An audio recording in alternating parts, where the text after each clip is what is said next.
दोस्तों welcome to back my channel yasin.com। আজি আপোনালোকক দেখুৱাম পোষ্ট মেট্ৰিকৰ যিবিলাক মানুহৰ ল'ৰা ছোৱালীৰ পইচা ঢুকিছে সেইবিলাকৰ বিষয়ে।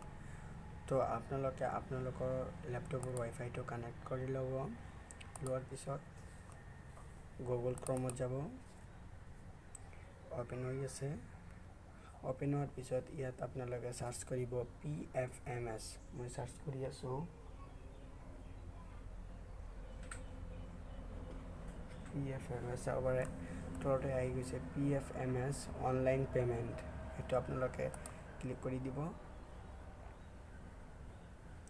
প্ৰথমত যি অপশনটো আহিব Pfms নাও ইয়োৰ পেমেন্ট, এইটো ক্লিক কৰি দিব। দিয়াৰ পিছত বেংকৰ নামটো দিব লাগিব আপোনালোকৰ।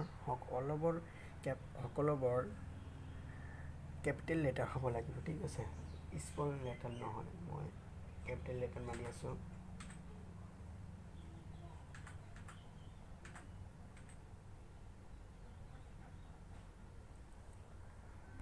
চাবৰে ষ্টেট বেংক অফ ইণ্ডিয়া নামৰ এইখন আহি গৈছে। ইয়াতে আপোনালোকে এইটো চইচ কৰিব লাগিব। বেলেগ যদি আপোনালোকে লিখি দিয়া তেনেহ'লে নাও আহিব পাৰে। মই এইটো মাৰি দিছোঁ। একাউণ্ট নাম্বাৰটো লোড কৰিব। দিয়াৰ পিছত ইয়াত চাবলে প্লিজ কনফাৰ্ম একাউণ্ট নাম্বাৰ। যদি আপোনালোকে এই একাউণ্ট নাম্বাৰটো ভুল থাকে তেনেহ'লে এই লাল প্লিজ কনফাৰ্ম একাউণ্ট নাম্বাৰটো আহিব।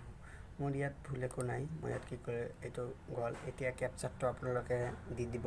মই কেপচাৰটো দি দিলি। এতিয়া মই সাৰ্চ বাটনত ক্লিক কৰিম। চাব পাৰে তলত নাম্বাৰ একেবাৰে কিমান টকা হৈছে সেইটো আহি গৈছে। চাব পাৰে ইয়াত খাদিজা বেগম ৮,৩০০ টকা ঢুকিছে। ইয়াত কিমান তাৰিখত ঢুকিছে? ৭ তাৰিখ ২ মাহ ২০২০ তাৰিখত এই পইচাখন ঢুকিছে। আৰু আমালোকৰ যিবিলাক প্ৰি মেট্ৰিকবিলাক আছে সেইবিলাক ল'ৰা ছোৱালীৰ অলপ ধৈৰ্য ধৰিব, তেওঁলোকৰ পইচাবিলাক ঢুকিব এই মাহতেই।